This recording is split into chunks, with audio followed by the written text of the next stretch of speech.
To some breaking news coming in from the Democratic Republic of Congo, what looks like a major escalation in the eastern city of Goma. All of this after the M23 rebel group claimed it had taken control of the city of Goma. Violence erupts once again in a country where conflict has simmered for decades.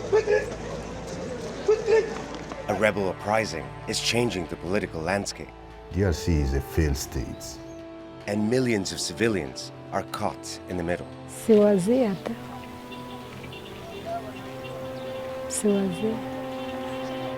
I'm Rahul Radhakrishnan.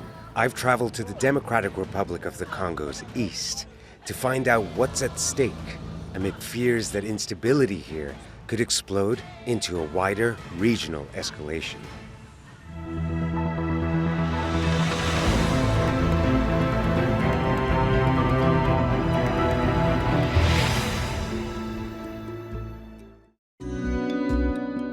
No stranger to long spells of conflict, no one's rushing to fix the damage in Goma. But some scars will last a lifetime. Kusema vita iendelee, paske wakati yenye vita iko, population njo iko nakufa, population njo iko nalumia. Mie leo niko naishi na maiklamu mwili, niko soda, siko soda, siya kamata arme, na sina intention ya kukamata arme. Alors, pourquoi tu souhaitais vita iendelee tuwane sie kwa sie? Tuko bandugu. She was injured at home in Goma in January when M23 tried to take over the region. Gunfire and bombing echoed through Eastern DRC's biggest city. For Cecile, the fighting hit too close to home. She lost a child and her husband. Kilonda na batoto balishanikimbia. Mwaba biko hapa niko kose na bawili juu bote balishajikimbilia. Juu ya boga. Apolitisia siwe byabo mimi naenzi lomba tu amani. Amani tu nikuone kisi ndalala. Bianjala Mungu njwana nilale tu. Nisikie nimemaliza usingizi, nione bunakucha, menasa hii hatulalaki. Fear gripped Goma's 2 million residents amid the rebel advance, when their city became the front line. The takeover came as a surprise to many, but it was indeed chaotic. This street alongside Goma International Airport was strewn with bodies of civilians as well as combatants, both from the rebel side as well as the Congolese military. Armed rebels stormed the city of Goma in a lightning offensive, which saw the retreat or surrender of the Congolese military and their allies. They moved on to Bukavu, another strategic city that borders Rwanda, tightening their grip on the country's east. The group had already been in control of large swathes of mineral-rich Congo for months, much of it in North Kivu province.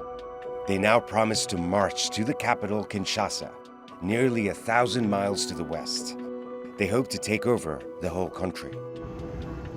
Previous advances into Goma had been blocked by the Congolese military, backed by the United Nations mission known as MONUSCO, several African states, as well as local militias and Romanian mercenaries. There are fears of a wider regional escalation. Several African states have had an official or unofficial presence in the country. Troops belonging to the regional political blocs which had joined Kinshasa's fight against the rebellion laid down their arms and took shelter at the compounds of MONUSCO, once the largest and most expensive peacekeeping operation in the world. The purpose of the nearly 30-year-old mission has been called into question. MONUSCO cannot solve the problem on its own, that's for sure. A peacekeeping mission, even if it's under Chapter 7 with a robust mandate, cannot create peace if there's no willingness on all sides and if there's many parties involved that are not ready to lay down arms. That does not mean that MONUSCO has failed, in my opinion. Hundreds of foreign mercenaries employed by Kinshasa were captured and expelled from the east. And after several attempts since 2021, the rebels became the de facto authorities. The question on everyone's mind here is how exactly can peace be established? We're about to meet one of the commanders of the M23 to find out what exactly their endgame is. M23 views itself as liberators of Eastern DRC. It's under international sanctions, but it's in control and on a charm offensive. Its rise to power is widely viewed as a fallout of the 1994 genocide against the Tutsis in Rwanda. M23 claims its aim is to protect fellow Tutsis and Kinyarwanda speakers for persecution, both from the authorities in Kinshasa and Hutu génocidaires. Nous voulons la paix. Nous voulons la cohésion nationale. Nous voulons que les réfugiés rentrent, les déplacés rentrent, tout le monde puisse vivre en paix. Nous voulons que cesse le tribalisme, que cesse le ségréganisme, cesse le racisme même dans ces pays. A panel of UN experts and Kinshasa insists the M23 rebels are backed by Rwanda. Le mal, c'est le Rwanda. Il fallait que le Rwandais massacre à Goma, il passe quelques jours, et puis pour voir venir le pantin ou la marionnette. Kigali denies these allegations and insists it's protecting its border from the numerous armed groups in the Eastern DRC. The Congo River Alliance, or AFC, a political military coalition, which includes the M23, claims years of grievances drives their fight against Congo's president, Felix Tshisekedi. The fight will end the day they decide, Kinshasa decide, to address the reason why we are fighting for. It means we are being killed. Tshisekedi has become a danger, not only for Congolese population, but also for the whole region. Nanga and Goma and several other M23 leaders have a bounty on their heads, issued by Kinshasa. President Felix Tshisekedi views them as a terrorist group. Les forces de défense du Rwanda, en soutien de leurs marionnettes du M23, poursuivent leur entreprise terroriste sur notre territoire, semant la terreur et la désolation parmi nos populations. The group takes its name from a 2009 peace deal that was signed on the 23rd of March, which ended a round of violence over here back then. But eventually they ended up arming themselves again, leading to the takeover of Eastern DRC in a lightning offensive in January 2025. Efforts are underway to find a peace deal again. Peace efforts backed by the African Union have collapsed. The latest, most promising round of talks are mediated by Qatar behind closed doors. But with no concrete peace being implemented on the ground, many fear it may become the latest failed attempt at a deal. Deals continue to be made over Congo's mineral resources. It drives the local economy in mining towns like Rubaya, and inevitably also plays a role in the conflict. It's blue-gray, lustrous, and a rare metal. This is coltan and found in abundance here in Eastern DRC. Many allege that this is what is central to the fighting, along with a number of other mineral resources found here in Congo. A UN panel of experts and Kinshasa accuse M23 of exploiting the country's natural resources with the support of its backer, Rwanda. Mais ile ni bongo tena bongo sana. Sijui les experts des Nations Unies hawayafikaka hapa ku on field je pense pour juu bapate ma information za kweli. Nadhani wanapata ma information je pense pour comme des rumeurs.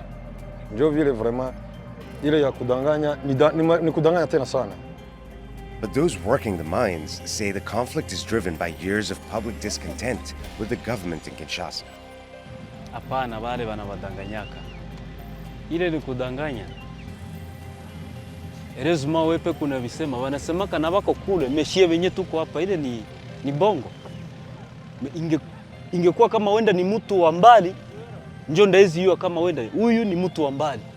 Mina mulokalize wenda Rwanda wala zingine mapei. Me watu wenye tunaujishaka ni watu yetu tu hapa hapa. Violence has been a constant reality here. Goma's hospitals were overwhelmed. The fighting eased in recent weeks, But for many, it hasn't brought any peace of mind. Bamingi wanatuambiaka se vita haipendisha mu nchi yetu. Vita za mingi zilikuwa zinapitikana, kulikuwa vita za ubaguzi, vita zingine za makonfli. Sasa hii nyingine yenye mimi naenda umia ndani, watu ya mingi walikuwa wanasema se bako napenda batukule nchi yetu, sie twende tutoke mu nchi yetu, twende mu nchi nyingine. Civilians are often the first casualties of war. The UN says at least 3,000 people have been killed since January. But that number reportedly cites data from the Congolese government and is widely disputed. M23 says a vast majority of those killed were combatants from the Congolese army. We can't verify either of these claims. But who's who among the wounded doesn't affect the work of medical professionals. There were some combatants among the patients that we received, but most of them were civilians, and because we have a lot of women and children, so we did not really insist on the status of the patients. We take care of everyone. Generations in this country have been wounded by war. Ile njoo kwanza inasumbua kwanza pale la ukaona batu walumia sana mwi anegisi imeanza tu kwanza hivi presque ni wajene wajangu wa chini yangu na wengine wangali wapeti sana hivi. Basi nikuomba tu Mungu juu kama uko na ndoto yako, unajua kama sasa mtu uko na msamie kwanza hapa na kwa tu niko na waza eske nsanda ponaka ndawezaka kwa mfano bina pangaka ndafanya maisha siki ndaviwezaka tu vraiment. Donc ile ni makestio ya kujiuliza, mimi sanike kuchia Mungu nao mbele, lazima Mungu anapasha saidia kesho. Tuna tuko hivi, Mungu anashanje vitu vinakuwa pia amani kwanza inakuwa.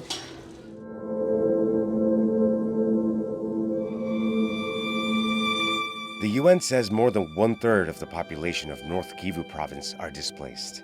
One of the world's largest humanitarian crises is only worsening. The M23 rebels are accused of enforcing the return of the displaced from camps around Goma to areas they took control of earlier this year. M23 maintains that people returned voluntarily, but it's perhaps a bid to project political stability after gaining power. Forced displacement and the dismantling of camps are prohibited under international humanitarian law. With no support and no guarantees of safety, many are left with no place to go. Famine and death stalk this land and its desperate people. Hata unakuwa muamani hausikie bombe njala inataka kuuya mnyumba, ni bure na bure tu. Tunaishi tu. Hata usikie masasi sina hauku nakula. Njala sinjo nayo sinezi kuua tu. Bila na risasi na njala inezi kuuya mnyumba na unakufa. Mateso.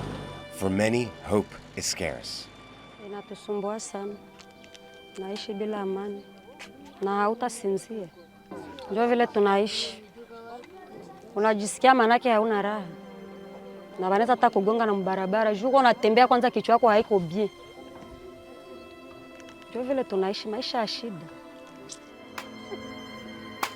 And the suffering is only getting worse among a population heavily dependent on humanitarian aid that's been cut or drastically reduced. I think in the 21st century, the challenges that we face as a humanitarian to be able to operate in the context where we would like to support this vulnerable population are getting much more complex. Because what we are seeing, we're seeing kind of a change of the rules, no change of the rules of the game, that what we used to see, for example, in the 20th century. Burying the complexities of this conflict to achieve a peace deal hasn't worked so far. Donc jusqu'à là hakuna hata njia fulani yenye bakubwa baishafanya yenye inaonesha kama effort ziko nafuatiliwa za kufuatilia amani. Donc tuko mkimya, atujue kama tuko mubia wapi. Sike mpaka pale boga ingali juu inaonekana tungali muvita. Tumezaliwa muvita na tuko tunakomalia muvita na tumeanza zala batoto nabo banazaliwa muvita. haiko hadisi ya mzuri wala haiko hadisi ya kufurahisha, ni ya kulilisha. Juu kama tumezaliwa muvita, manake ni kusema toka tunazaliwa na mbele hatuyazaliwa bakongomani biko na kufa. Zaidi ya miaka biko na kufa juu ya vita. Reflections of the past have renewed fears of what the future holds. And peace for the Congolese remains elusive.